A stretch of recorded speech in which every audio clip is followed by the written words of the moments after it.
Krisis beras Malaysia menjadi isu yang sangat serius. Setelah melakukan banyak impor dari luar negara, untuk memenuhi kebutuhan dalam negerinya. Kenaikan harga beras meningkat, walaupun rakyat Malaysia tetap berkata, harga beras Malaysia lebih murah dari Indonesia, mereka belum tahu kalau beras di Malaysia disubsidi kerajaannya, dampaknya hanya akan dirasakan oleh keuangan negara. Mat Sabu tetap tenang menghadapi semua ini, menteri yang sangat padu dalam beretorika, walaupun dalam keadaan sulit yang penting bisa stand up di parlemen. Mat Sabu ungkap petani tempatan terlalu banyak minta subsidi, makanya pertaniannya gagal. Sekarang ini lebih banyak dikelola oleh orang Bangladesh, yang giat bekerja tanpa lelah, dan siap menguasai pertanian Malaysia. Mari kita simak video lengkapnya. Rizab beras Indonesia dijangka melepasi paras 4 juta tan dan menandakan kejayaan besar dalam usaha negara memperkukuh keselamatan makanan. Ujarnya ini merupakan rizab simpanan tertinggi dalam 57 tahun. Andi turut menegaskan bahawa pencapaian ini lebih bermakna memandangkan isu krisis makanan global dan pertambahan penduduk Indonesia. Pemberian beras import bersubsidi merupakan satu langkah intervensi bersifat sementara yang tidak menjamin kelangsungan untuk jangka masa panjang. Makan ubi kayu ganti makan nasi. Itu saranan yang di-Ketua Dewan Rakyat Tan Sri Johari Abdul sebagai alternatif sementara menunggu bekalan beras putih tempatan BPT selesai. Ringkas saja. Persoalan saya ringkas ya, Speaker. Kenapakah beras putih tempatan ni ada ketika pilihan raya kecil dan juga ketika jualan madani? Masa lain tidak ada. Kenapa masa itu saja ada? Terima kasih, Ketua. Ini soal penguatkuasaan. Bila kerajaan minta, dia mesti layan. Bila kerajaan tak minta, akta campuran beras dan sebagainya. Hebat Menteri, jawab ikhlas. Ikhlas. Jadi saya kata soal beras padi ini rumit, tapi dia boleh selesai, bukan tak boleh. Saya kata tadi macam nak keluarkan di Pasir Putih kita boleh dapat 10 tan. Kalau buat cara begitu di seluruh Malaysia, 7 tan per hektar, kita dah beras cukup di Malaysia ini. Tapi kita tahulah, banyakkannya ada, bukan semua lah sawah penjawah kajin. Tapi ada yang pakti, tanam, tinggal, toy, telefon untuk tanya subsidi. Jadi kalau buat bendang cara pakti, tak boleh capai hasil yang baik.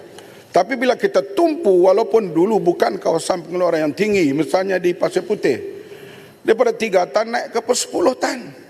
Artinya boleh. Per hektar. Artinya Bumi Putra boleh. Tapi tumpuan mesti diberi. Kalau tanam, kemudian kita cakap buat bendang rugi. Buat bendang rugi. Bangla ambil untung. Bagaimana kalau Bangla ni dah dia kuasai sayur, tak lama lagi dia kuasai bendang pula. Sebab Cameron Helen kita tahu, penanam mereka, pengedar mereka, penjual di Selayang pun mereka kuasai sudah rantaian. Rantaian bekalan mereka dah kuasai kerana kerajinan mereka. Jadi kita kena lihat secara ini, secara kritik ke dalam. Kenapa kita gagal? Bila kita turun, kita usah, kita nampak ianya meningkat. Sebab itulah hal padi ini saya melihat secara serius. Sebab kita membesar dalam bendang. Saya dulu naik kebau. Faham? Lembu pun saya naik. Yang menjadi heboh dalam parlimen itu.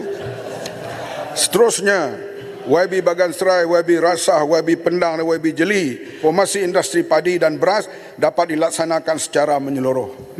Yang bekas Menteri Pertanian. Baik, betul. Baik. Sebelum tu sila duduk sekejap. Sila duduk semua.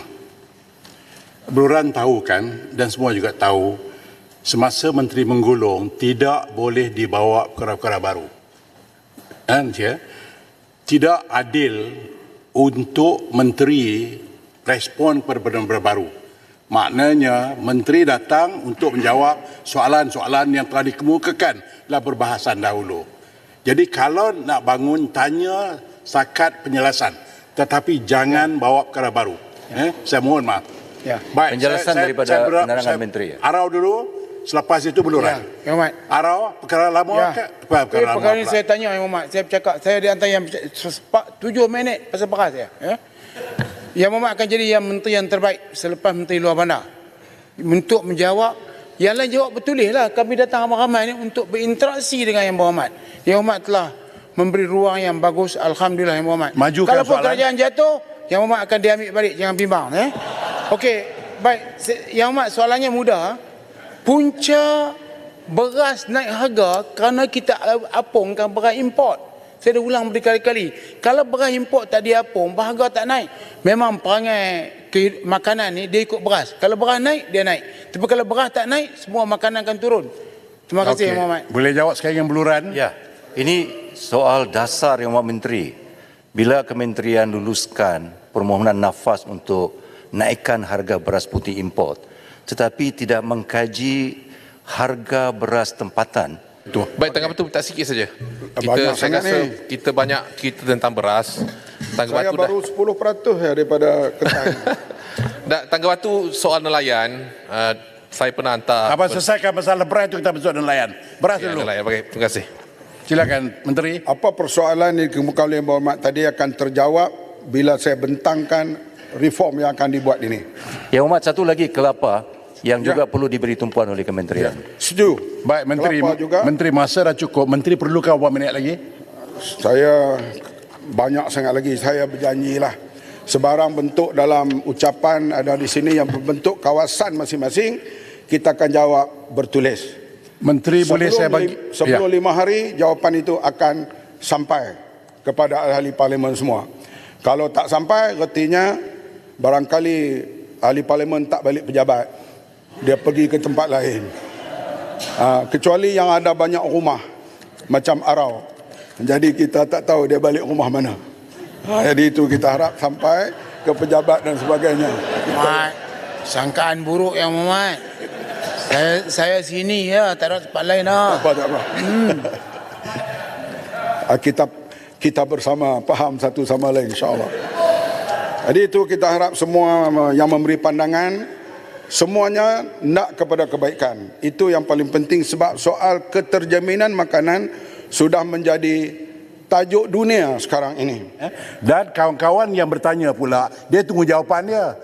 Menteri hidup berlega pada benda baru. Akhirnya tidak ada jawapan yang dikemukakan oleh Menteri dan ini akan menjadikan masalah. Baik.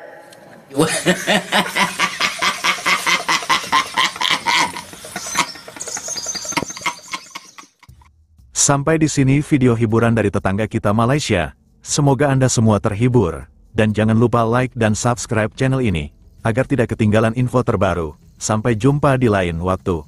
Wassalamualaikum warahmatullahi wabarakatuh.